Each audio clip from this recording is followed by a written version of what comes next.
एक बार की बात है, किसी गांव में बहुत ही गरीब किसान रहता था।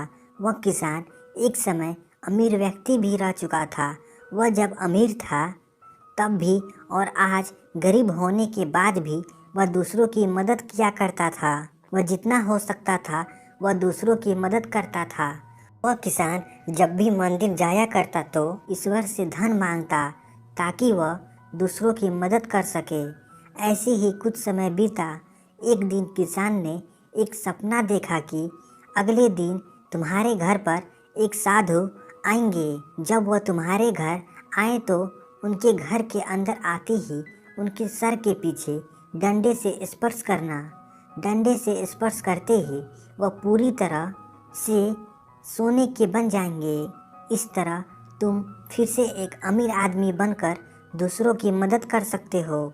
अगले दिन ऐसा ही हुआ। उस किसान के घर पर एक साधु ने दस्तक दिया। यह किसान पहले से ही डंडा लेकर तैयार था।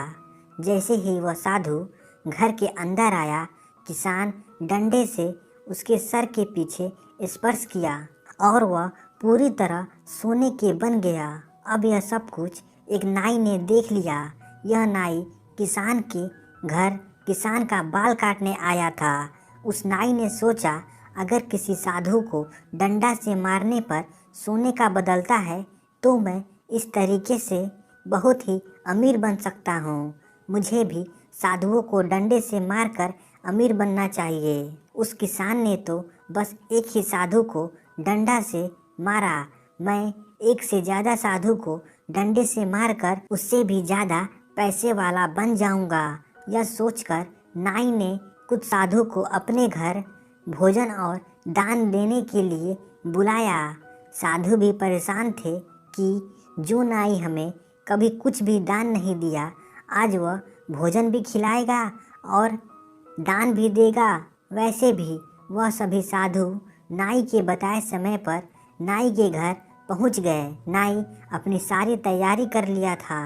जैसे ही साधु नाई के घर के अंदर गए, नाई ने अपने घर का दरवाज़ा बंद कर दिया। उसके बाद नाई साधुओं को डंडे से मारने लगा, लेकिन कोई भी साधु सोने का न बना। साधु नाई को इस तरह से मारने का कारण समझ नहीं पा रहे थे।